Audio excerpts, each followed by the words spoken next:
So good evening, everyone. We're really glad that all of you could join us today. And those of you that are watching this later on the recording, thanks for taking the time to watch this.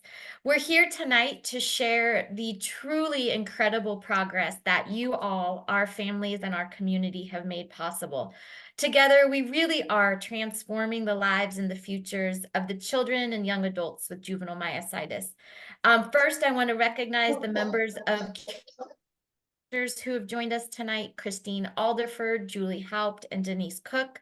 We're very grateful for their leadership and our generous corporate sponsors that you can see here featured on the slide: Catalyst, QTS, Cabaletta Bio, and Octapharma, who has joined us this evening. Before we hear from Dr. Heaton, I wanted to give you all a quick update. Did the slide move, Lauren? The slides aren't up, Shannon. Oh, it's not showing? Shoot. Okay, let me try again. Now, can you see? Something's come. Yes, perfect. Okay, perfect. I wanted to give you all a quick update on our mission that you all know is to find a cure and better treatments for juvenile myositis and really improve the lives of everyone affected by this condition. As you know, we've been working hard on this mission for 21 years and have an enormous amount of progress that we wanted to share with you tonight.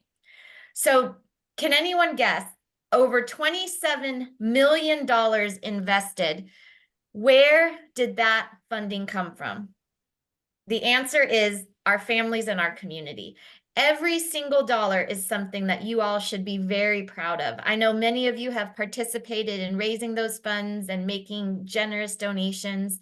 $27 million makes Cure JM the largest JM funder on the planet. But what have we done with those funds? What have we accomplished as a community? And I have to tell you, it's truly astonishing the progress that this community has made possible. First and foremost, we've reduced diagnosis time by 75%. Now that is some of us, like myself and Debbie and Damon, we remember back, 15, 20 years ago, diagnosis time was over a year in average. 12 months. Now, the average time to diagnosis is less than 3 months. So children are being treated quicker, which improves their outcomes.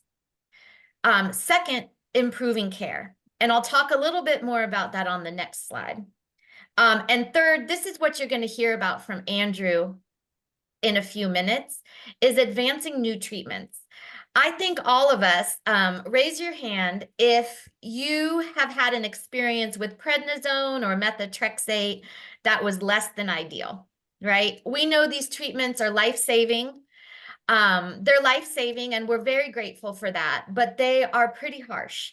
They have side effects, and they're very disruptive to the children who spend many, many days out of the year hooked up to IVs or in the hospital or feeling sick from the treatments and the side effects. So what Andrew's going to talk to you about in a few minutes is all of the work that's being done to find better treatments that are less disruptive for our children. So that's very important. So the three buckets we're going to talk about today are reducing diagnosis time to under 3 months, which is something you should all be very proud of, improving care, which I'm going to talk about next, and improving treatments. So improving care. I want to recognize Lauren Alvord, who's on this call tonight, for her exceptional work with Cure JM's Clinical Care Network. We have grown to 55 clinician partners, and we're still growing. We have 33 locations, which you can see on this map here, including locations in the UK and Canada. And what this is doing, I'll just speak about my family. When we were diagnosed 15 years ago, we had to actually travel 6 states over, where we had to fly every 4 weeks, 6 states over to try to get qualified good care for this rare condition. Fast forward now, 15 years later, and you can see that all of these children living near these locations are getting excellent care. But we know not everybody lives near one of these locations. So we've gone a step further. and have instituted a clinician training program that last year 71% of all pediatric rheumatologists in the United States participated in. So 7 out of 10 rheumatologists are attending these trainings that Andrew is offering once a quarter. And these juvenile myositis summits, in fact, there's one happening tomorrow where hundreds of juvenile myositis clinicians and researchers will get on the Zoom call and learn from the experts right there, real time, exactly what is the latest information in juvenile myositis care and research. So every doctor knows what the experts know, and every doctor is up to speed on all the latest developments so that kids across the country can get the best care. So this is extraordinary. I can tell you that, 21 years ago, before CureJM, I don't think anybody would have ever thought that this is possible. And the fact that now more than 70% of pediatric rheumatologists are tuning into these trainings. And in fact, we've heard from some of them that it's the best trainings of the year. So it's a huge can't miss opportunity for the clinicians to get together and learn everything that helps your children get the best care. So we heard about reducing diagnosis time, making sure every child is getting the best care. And with that, it's my honor to hand it over to Dr. Andrew Heaton, who's going to give you an update on new treatments. And while he's pulling up his slides, I'll introduce you to Dr. Heaton. He is CureJM's Chief Scientific Officer. As you now know, CureJM is the leading global funder of research, and Andrew directs that entire program. He brings over 30 years of experience in pharmaceutical discovery and clinical trials to CureJM, and in fact holds over 100 patents himself. So we are extremely honored to have him leading the charge for all of our kids. And today you're going to hear a little bit about the progress that he and the researchers are making. So Dr. Heaton, over to you. Thank you, Shannon. It's my pleasure to speak to you all tonight. I'll go through a few little slides that one of them that Shannon didn't have up initially. But first of all, for those that haven't met me, even haven't met me virtually before, as you may pick from the accent, I'm not local. I'm from Tasmania, Australia, is where I grew up. So you can now lay claim to the fact that you've met a Tasmanian. Not a Tasmanian devil, but a Tasmanian. We're relatively rare. There's only 500,000 of us on the planet. And I fortunately married an American horse trainer. So I now live in Ocala, Florida, on a beautiful horse farm. And this is where all the work happens virtually. So thank goodness for Zoom.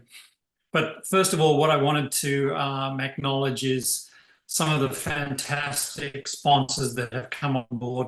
Some of them have been with us for a while. Some of them are relatively new. Catalyst, that are running a program on the steroid replacement, Cabaletta, that are running a program on CAR T, and some of the other folks, Octapharma IV Solutions. Some of you may be very familiar with them.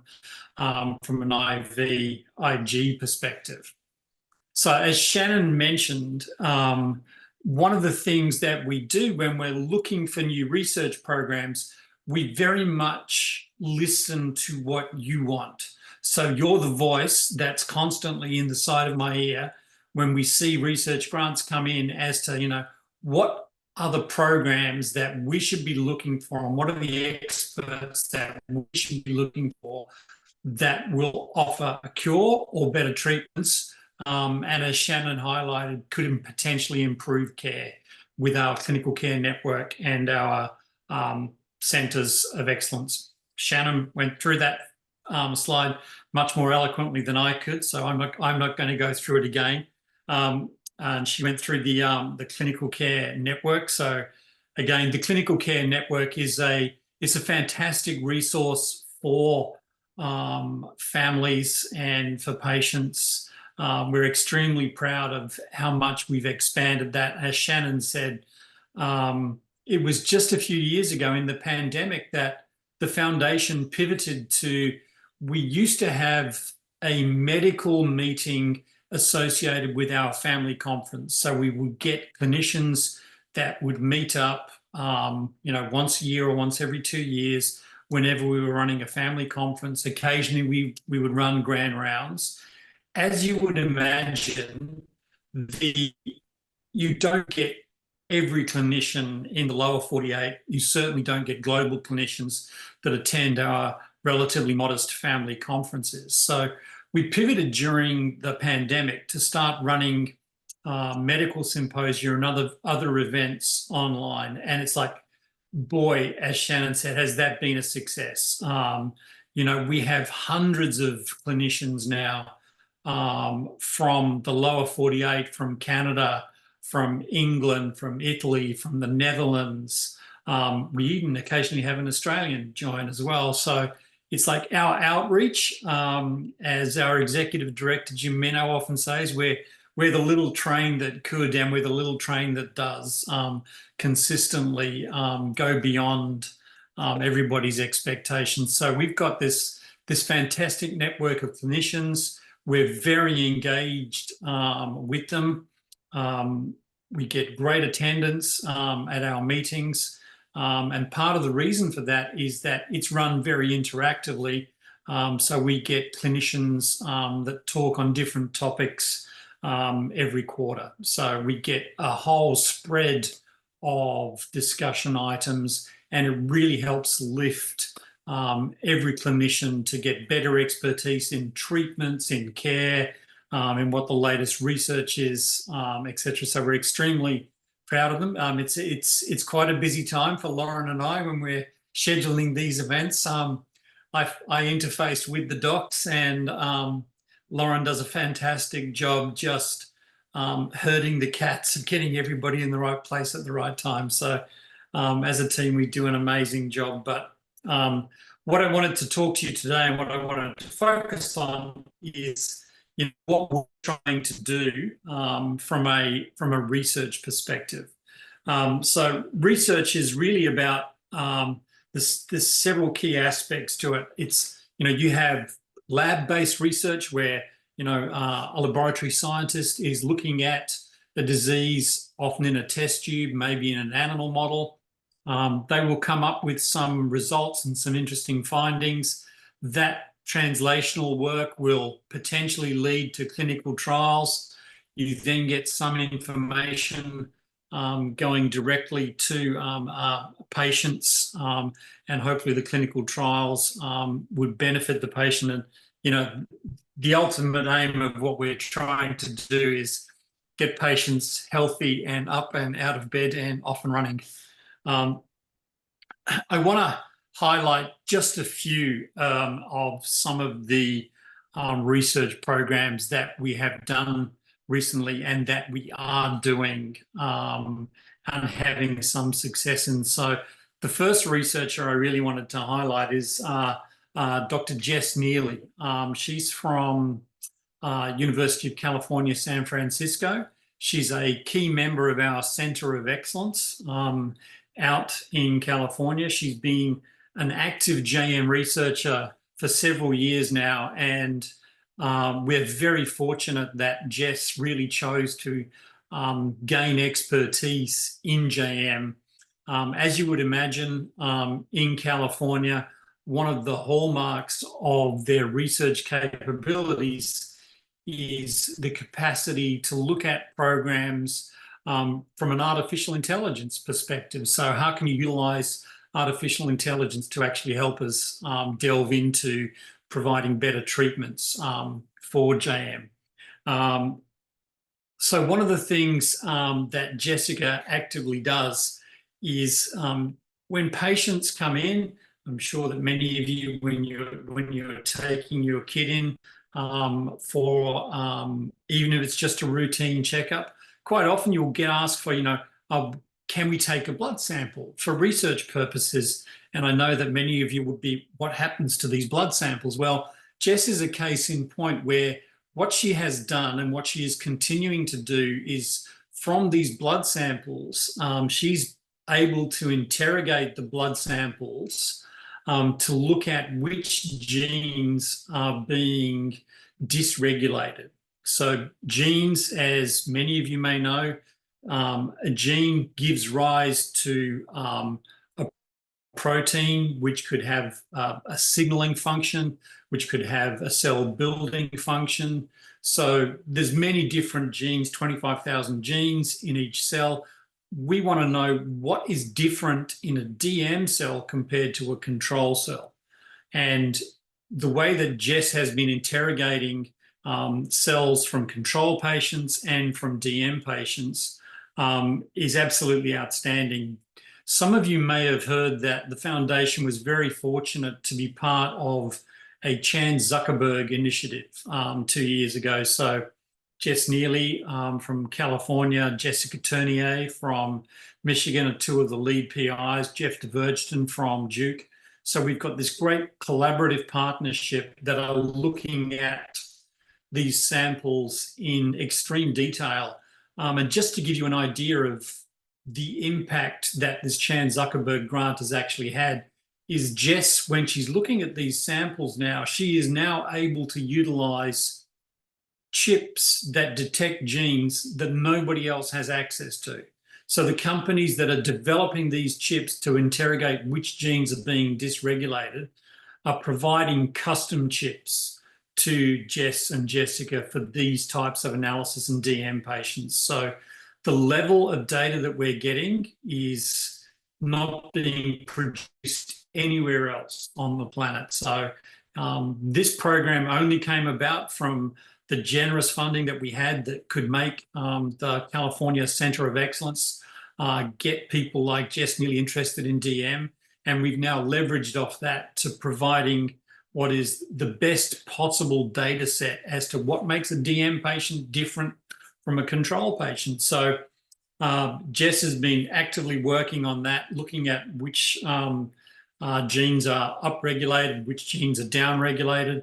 Just to highlight some of the examples that she's actually been actively looking at, this is a nice little diagram of it represents the inside and the outside of a cell. So this represents a cell wall. And one of the things that we know with JM is that interferons, IFN is the acronym for it, tend to be over produced by cells. And that's one of the things that Jess has found. And when interferons are overexpressed, they tend to hit these membrane proteins that go through the membrane. I don't know if you can see my mouse here, but an interferon will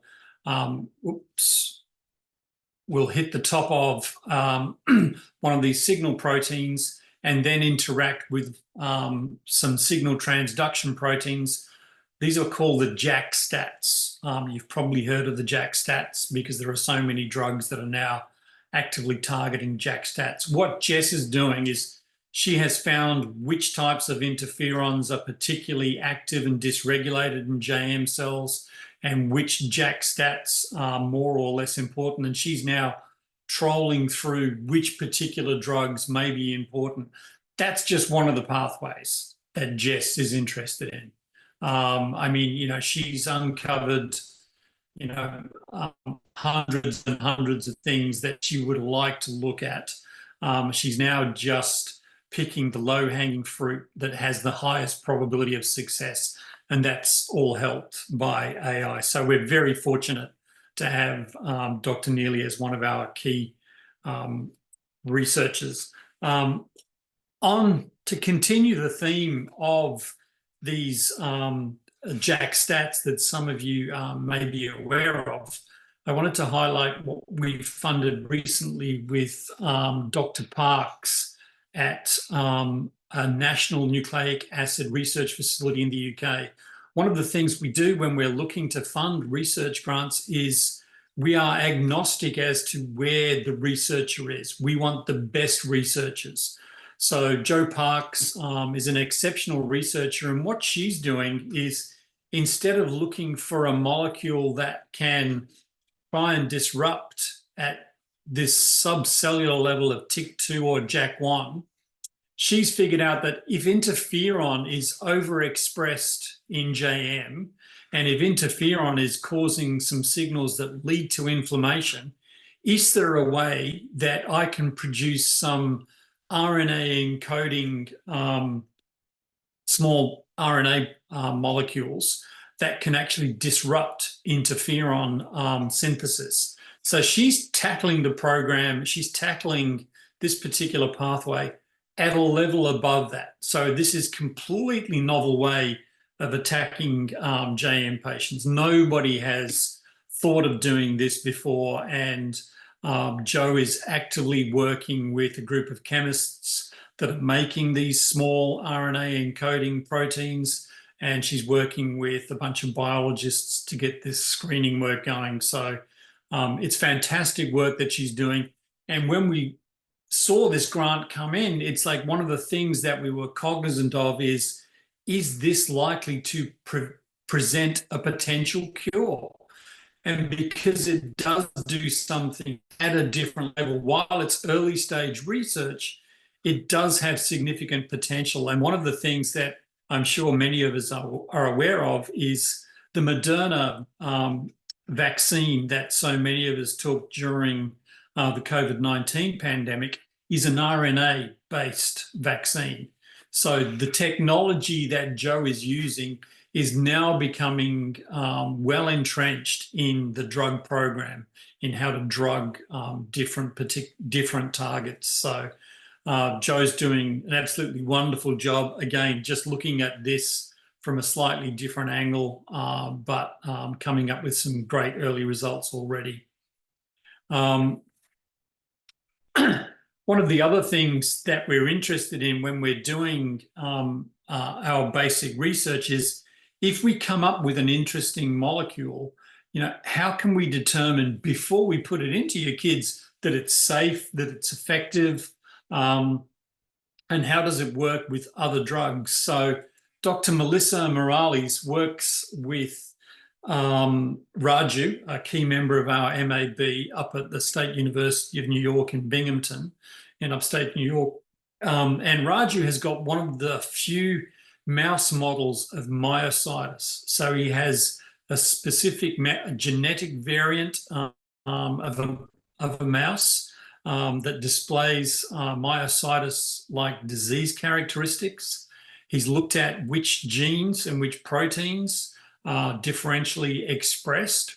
So what they've got is they've got a mouse model, and the advantage with a mouse model is when we think we've got a particular new drug that we want to see if it's active against JM, we can actually put it into a mouse model. So one of the things that Melissa is doing is she's looking again at JAK stats, extremely popular drugs. Specifically, she's looking at deucravacitinib. That's one of the leading next generation JAK stats. It actually interacts with TYK2. So some of you may know deucravacitinib as SOTYK2 is its actual trade name because it interacts with TYK2. While we know it may have some activity in JM, it's important that we can try and reproduce that in this mouse model. And I think the really exciting thing that Melissa is doing as part of her study is she's looking at if you add another drug to deucravacitinib, do you get synergy? So, as we know, when so many of our kids go in and start treatment, they're on a cocktail of drugs. How can we help find out from very basic research which cocktail of drugs works best? So again, this is a program, when we saw this research program come across our desk, we all got excited about it because not only does it look for, a drug that can be rolled out quite quickly, and I'll talk some more about it in a moment, but I think importantly, it really helps us understand as patients start to take it, what else should you take with it? What shouldn't you take with it? So we're very proud that, we've got some fantastic researchers that are looking at that before it's even started clinical trials in JM patients. So again, this is a really exciting project, and it really demonstrates how far ahead of the curve the foundation is, and how far ahead we're trying to think as far as trying to get better treatments. I wanted to now shift gears a little bit and talk about CAR T. So CAR T is a fancy acronym for chimeric antigen receptor T cells.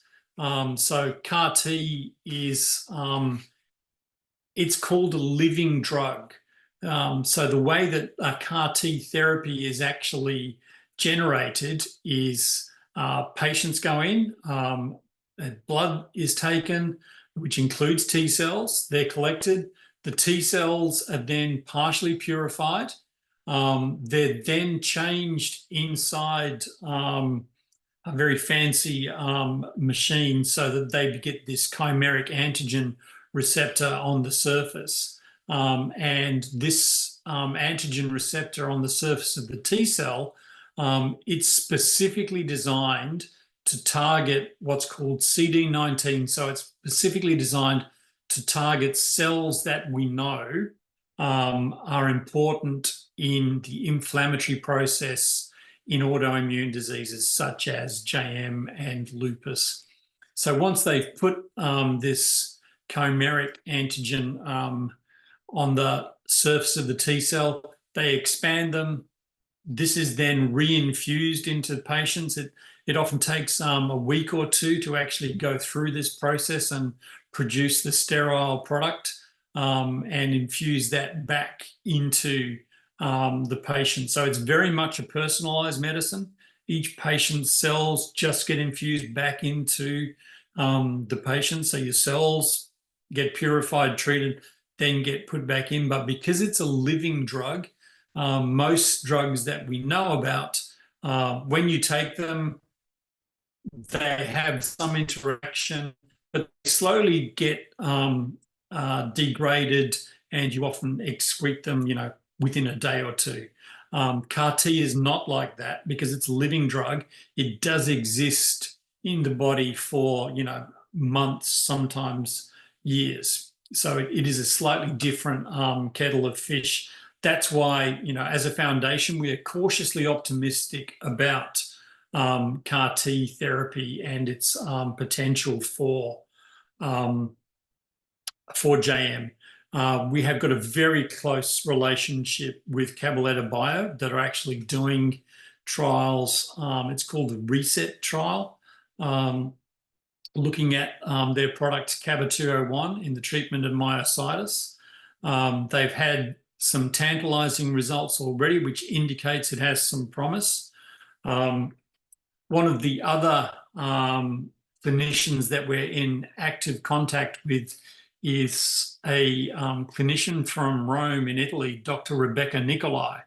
And Rebecca recently shared with us, and it's also just been published, that they had a 12-year-old boy from Ukraine, and he was terribly sick, couldn't get out of bed, had chronic skin disease.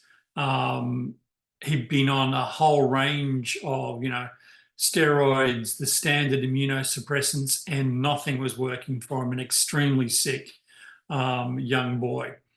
So he was seen as a potential candidate for CAR T therapy. So they took this patient in Rome, took his blood out, did the T cell expansion, reinfused that into him.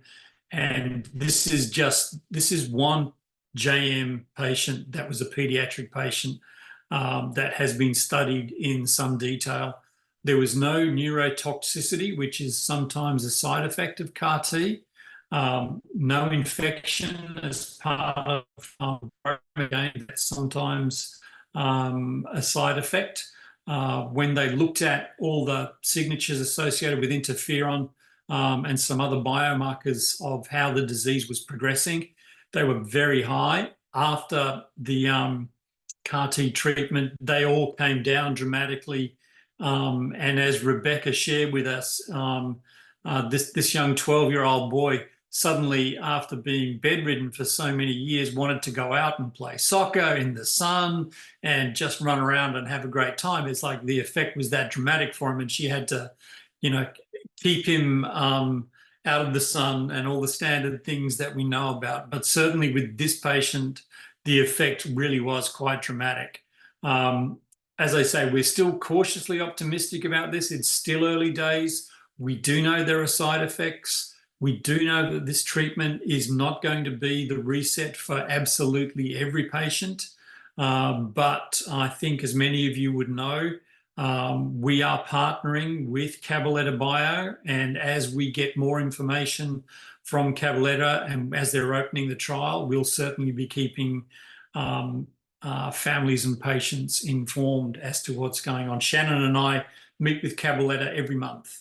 That's how close a relationship we have with this very promising technology. So, we've really spanned from, very basic research, collecting blood samples, looking at which genes are dysregulated, and then looking for new drugs. One of the things that I mentioned, but briefly, when I talked about Dr. Jess Neely's work, is how important it is to actually participate in research. So when your child goes in and is being treated and somebody asks you for a blood sample for research, I know often it feels like it goes into a black hole, but it is actually valuable for actually generating data on what differentiates DM patients from normal healthy patients.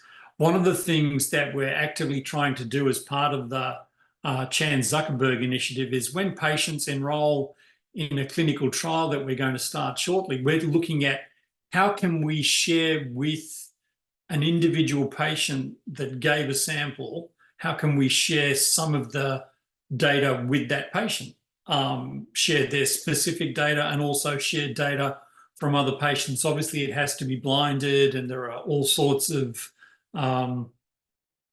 things that we will have to ensure that we've got from a secrecy perspective. But we're really interested in, informing patients that have participated in the clinical trial.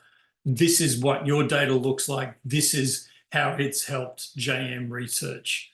But as we're working on getting that program out, if you're asked to participate and give some blood samples, they are extremely valuable.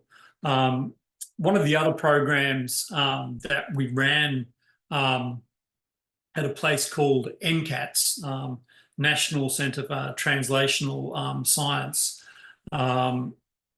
based in DC, was they generated a robotic screen on a cell line that was mimicking JM, and they screened, it says here 2,600 drugs. They actually screened 4,600 drugs. So every drug that's on the market in the USA went through this screen. Any registered drug, we put it through the screen to see if we could come up with anything that was active against this particular cell line for JM.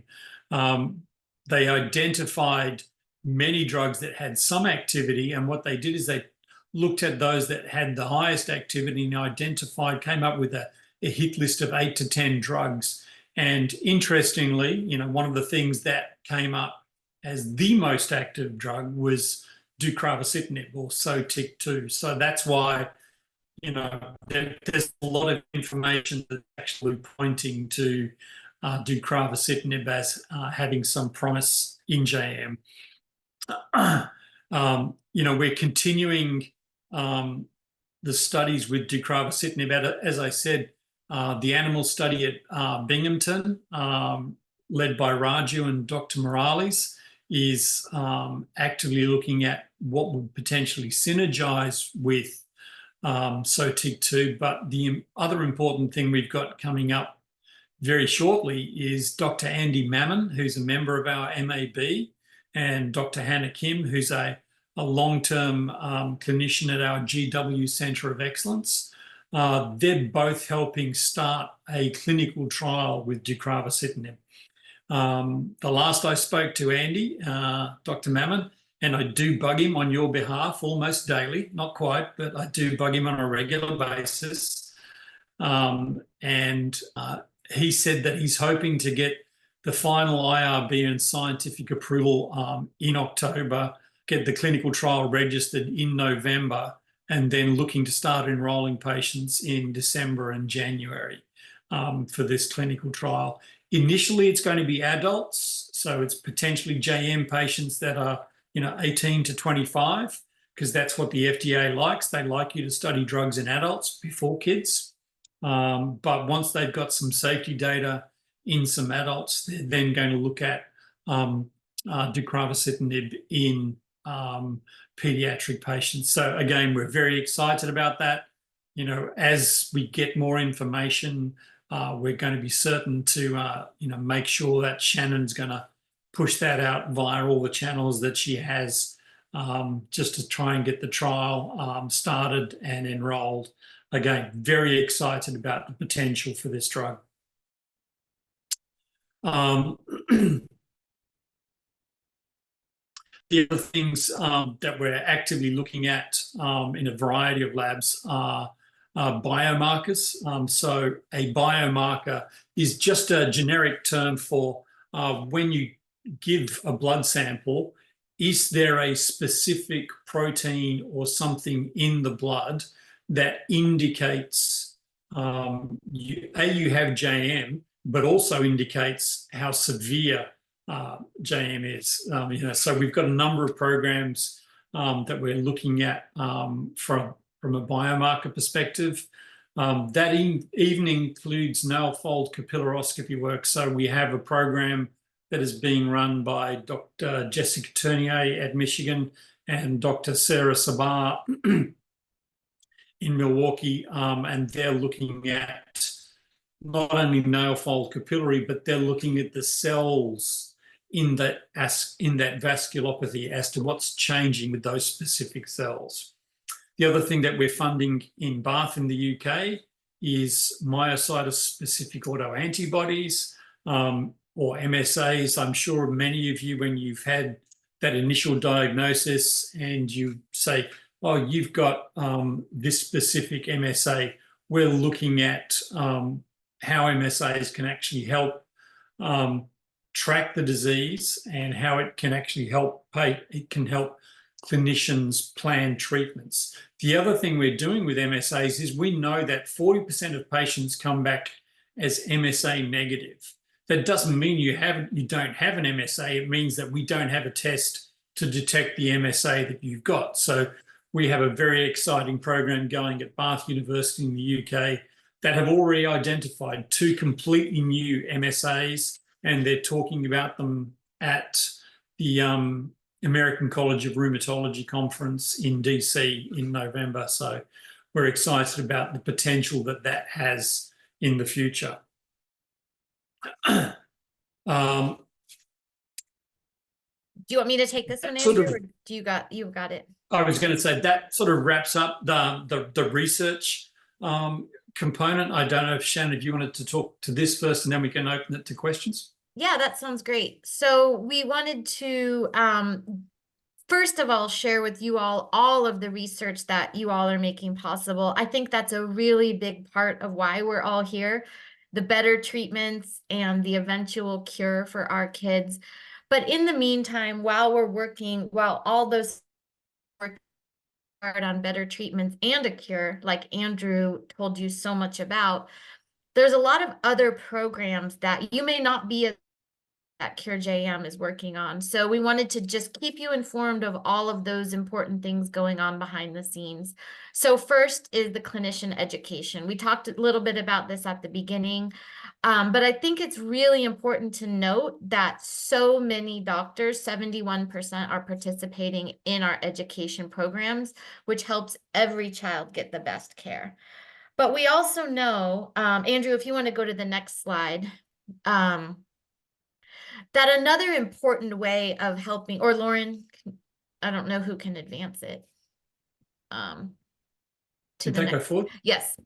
The other really important component, not only to inform the doctors of the latest in juvenile myositis research and care, but is also to inform the families and the patients themselves as they grow into adults and manage their own care independently.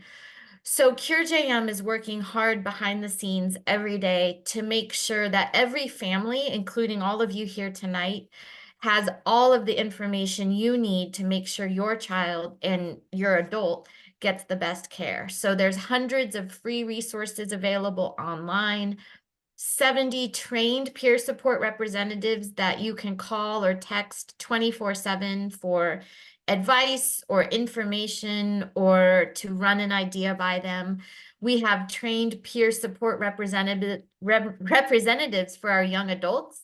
So if your JMer is an adult, we have an entirely separate support system for them where young adults give each other support through our Advocates Council. If you have a teen, we have a teen mentor program. And in fact, we're looking for more teens to sign up as mentees. So if you have a young person who's age 12 to 17 and they would like an older mentor to talk with them and support them by text or social media, reach out, let me know. We would love to add them to our program. And finally, our in-person events. So all of those researchers that Andrew just listed come to our family conferences. So our next family conference is June 27th through 29th of 2025. So that's next summer, the last weekend in June, and we'll make sure you all get that invitation.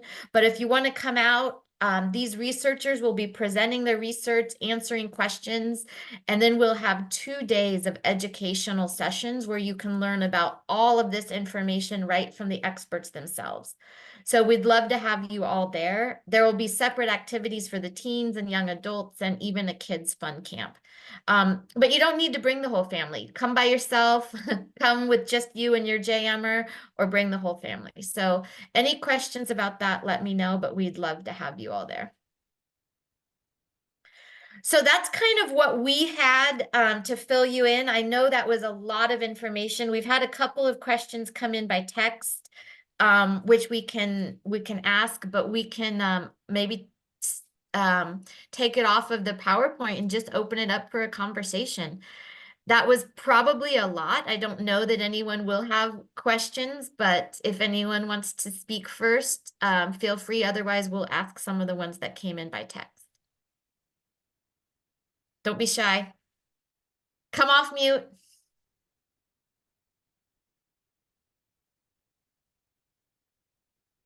Well, one question that came in by text, Andrew, while everybody's figuring out how to unmute themselves, you mentioned that Jessica Neely was looking at some new treatments. Do you know, and it's okay if you don't, but this was a question from somebody who's currently, their child is currently on what we'll just say is several years of prednisone. Do we know if any of these treatments have the ability to reduce the amount of time that children are on low doses of prednisone? It's the things that Jess is still looking at the moment are still sort of early days. So it's almost like they're a step before deucravacitinib. So deucravacitinib, we know, is about to start clinical trials in JM patients. And because it's an already approved drug, the potential pathway to that being used in JM kids is going to be quite quick.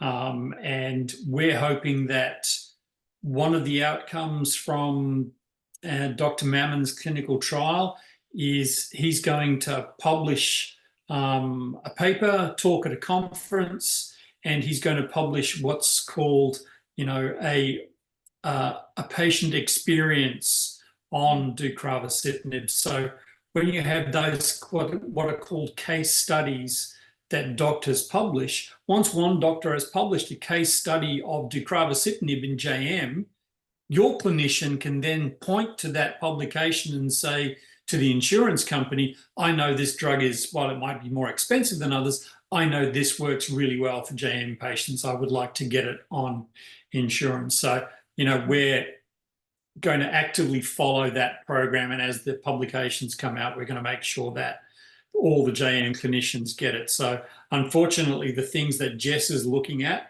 are still relatively early days. And the things that are closer to the clinic and closer to JM patients, I sort of mentioned, so the CAR T, deucravacitinib, things like that. Excellent. Yeah, we know that all of this takes time, and we appreciate you. It looks like we've got some comments in the chat about wanting to hear the results of the CAR T therapies, and I know we'll be getting those results of the trial out to the families as soon as they're available. I don't know. I've got the copy of the paper from Rebecca Nicolai. I know, we can share that. It's a very scientific paper. It's a case study. It talks about different biomarkers going up and down. It talks about different markers of muscle strength, all those standard assays that you get every time you go and see a clinician. So it's very scientific, but it does go through what she found in one JM patient. But I'll make sure I get that to Shannon, and you can send it out to anybody that needs a cure for insomnia. That would be great. Mike, question?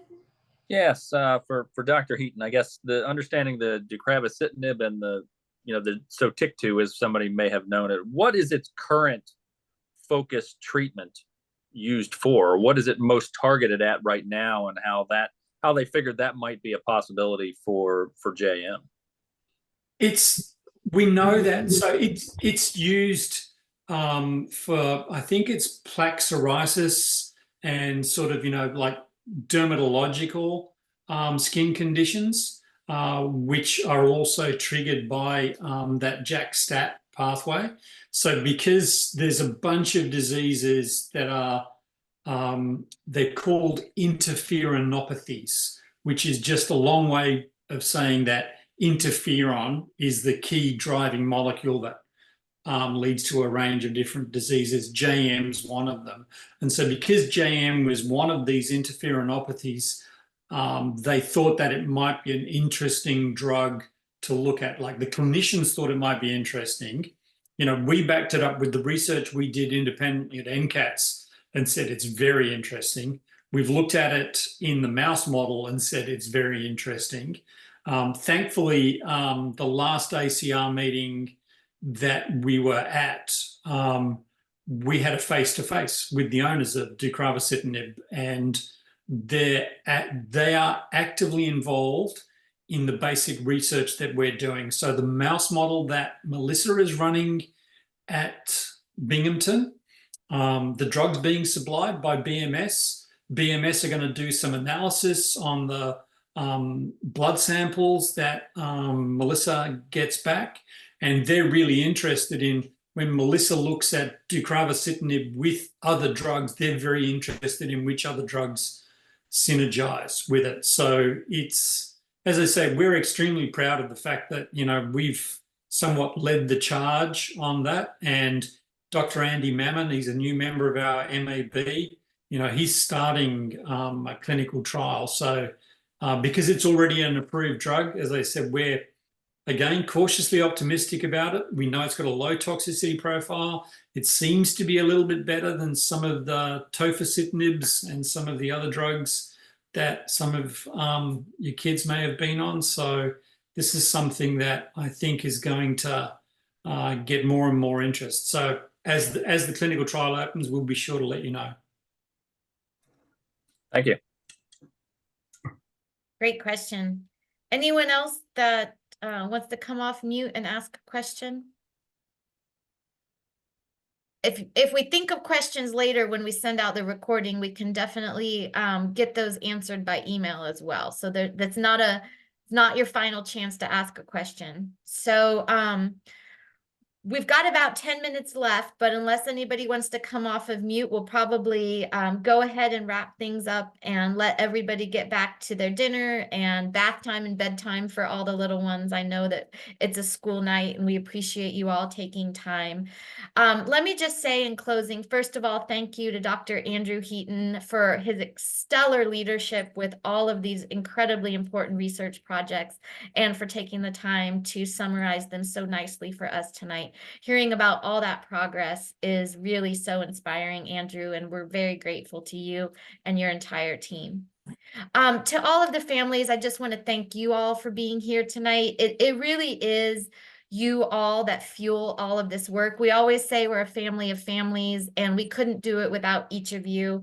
I know many of you are participating in your fundraising events locally, in your walks, or in the Giving Tuesday Holiday Challenge, or even like in the case of the Carpenters, having their own walk.